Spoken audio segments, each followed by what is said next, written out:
ಅಂತಂದ್ರೆ ನಾವು ಬೆಚ್ಚಗಿನ ನೀರಿನ ತಾಪವನ್ನು ಅಳೆಯಬಹುದು.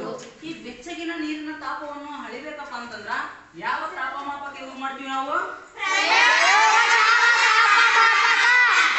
ಯಾವ ತಾಪಮಾಪಕ ಇದು? ಹಂಗಾದ್ರ ಈ ಒಂದು ಬೀಕರ್ ನಲ್ಲಿ ಯಾವ ನೀರದವು? ಬಿಸಿ ನೀರದವ? ಹಂಗಾದ್ರೆ ನಾವು ಈ ಪ್ರಯೋಗಶಾಲಾ ತಾಪಮಾಪಕವನ್ನು ಏನ್ ಮಾಡೋಣಪ್ಪ ಅಂತಂದ್ರ ಬಿಸಿ ನೀರಿನಲ್ಲಿ ಹಾಕೋಣ. ಈಗ ನೋಡ್ರಿ ಹಂಗಾದ್ರ ಇಲ್ಲಿ ಈ ಪ್ರಯೋಗಶಾಲಾ ತಾಪಮಾಪಕದ ವ್ಯಾಪ್ತಿ ಎಷ್ಟೈತಪ್ಪ ಅಂತಂದ್ರ 29 ಡಿಗ್ರಿ ಸೆಲ್ಸಿಯಸ್ ಐತಿ. ಇಲ್ಲಿ ಯಾವುದು ರೂಮ್ ಟೆಂಪರೇಚರ್. ಅರ್ಥ ಆಯ್ತಾ? ಈ ಒಂದು ಕಟ್ಟಡದ ತಾಪ ಎಷ್ಟೈತಿ? ಈಗ 29 ಡಿಗ್ರಿ ಸೆಲ್ಸಿಯಸ್ ಐತಿ. ಹೌದಾ?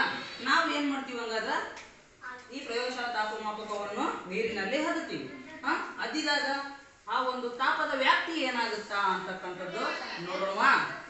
ಹಾಗಾದ್ರೆ ನೋಡ್ರು ಎಲ್ಲರಿಗೂ ಕಾಣಿಸ್ತೈತಾ? ಕಾಣಿಸ್ತೈತೆ ನಿಮ್ಗೆ? ಸರ್ ನಮಗೆ ನೋಡಿ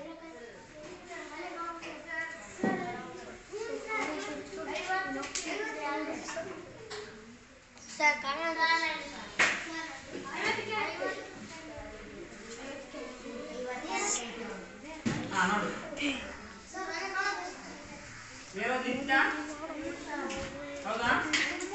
ಹಂಗಾರ ಈಗ ಅದರ ಒಂದು ತಾಪದ ವ್ಯಾಪ್ತಿ ಎಷ್ಟೈತಿ ನೋಡ್ರು ಕರೆಕ್ಟ್ ಆಗಿ.